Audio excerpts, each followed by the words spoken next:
Hi everyone, it's Susan with the Narcissistic Abuse Journey Alliance.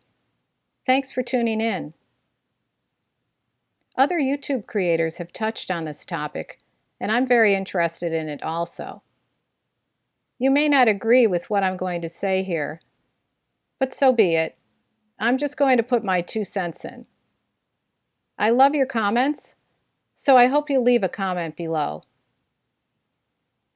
I believe the eyes are the window to the soul and to what's going on in an individual's mind or brain.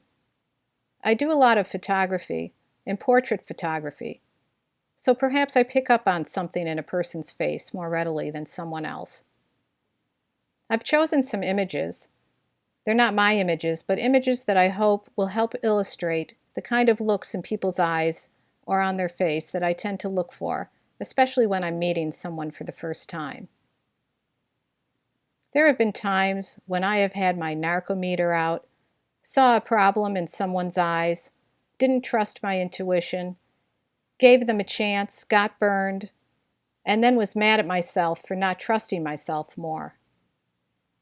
When you encounter or are dealing with a potentially toxic narcissist or a toxic person, a person that is not playing with a full deck, a person that has mental health issues that would probably be in your best interest to stay far away from, it's so important to trust your gut. And when you see or feel that something is off, something that you can't necessarily put your finger on, but you know something isn't right, it's very important not to dismiss that feeling of uneasiness or a potential red flag.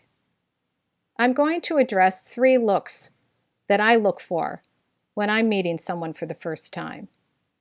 This is what I look for and what I surmise about the person from years of experience in dealing with all kinds of people in my professional as well as personal life. The first look is what is affectionately referred to as the narcissistic stare, the predatory stare. This look depicts intensity, shallow affect, a level of psychopathy even, and the feeling that this person is looking like a laser right through you. It's a look of coldness, not warmth, a dead, intense look.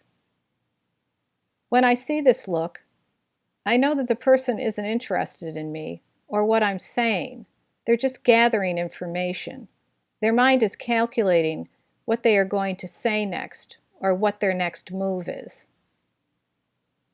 The second look is a possessed kind of look, a crazed look, a look of anxiety really, or even a level of mania, a look that their eyes are bugging out of their heads, a distracted look.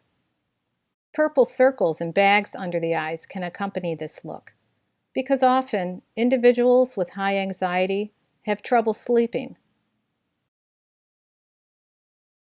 It's also an intense look, a look of eagerness, a toxic, inappropriate eagerness perhaps, or even fear. A look of having ants in their pants. They can't sit still and are looking around the room and not paying attention to you. You have to repeat yourself to this person because they're not listening or paying attention to the conversation. They're distracted in a way that is rude and makes you uncomfortable. The third look is the clouded over and aloof look. With this look, the eyes are not clear. They're glassy, cloudy, glazed over. The person seems to be somewhere off in another land, even though they're carrying on a perfectly quote-unquote normal conversation with you. Poor eye contact can accompany this look also. It's a look that perhaps someone is medicated, perhaps depressed, abusing drugs, or is an alcoholic. With years of drinking, alcoholics over time can have a glassy, glazed-over, sunken-in, faraway look in their eyes. I want to sidestep for a minute here. Another indicator that a person's mental health can be off, this is something I've found, is how the person's gums and teeth appear. A person could have a perfectly nice outfit on, well-groomed, but when they smile, their gums are fiery red around the gingival margin and have a film of plaque on their teeth. If their gums are red and their teeth aren't clean, then they're probably not brushing their teeth, and it's not a priority to them. As I've said, this can be another indicator of a mental health problem. I know it sounds picky, but I've found this to be true. Also, if they show up again dressed nicely, but their car is a mess full of trash, then you also know that something isn't right. Most people who have their life together don't have a car that's full of junk. Sorry, but I just had to add those two things in. So the common denominator in all of these looks indicate that something is off with the person, and their brain is not functioning in a balanced way. You should take a mental note because it could be a red flag. Don't forget, many individuals with psychiatric conditions are highly intelligent and hide behind their intellect. It doesn't make them a bad or wrong person, not at all. A toxic narcissist or toxic person, however, can appear quote-unquote normal, but they can be an amalgam of comorbid toxic traits. They are consummate actors and con artists. They can fake it. They fake and mimic emotions very well. They have brain abnormalities that prevent them from connecting with anyone on a meaningful level. Science backs this up.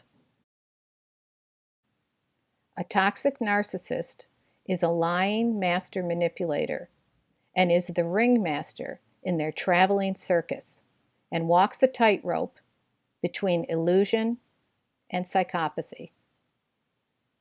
Sending you all lots of love and a big tight hug, and I'll be in touch again soon.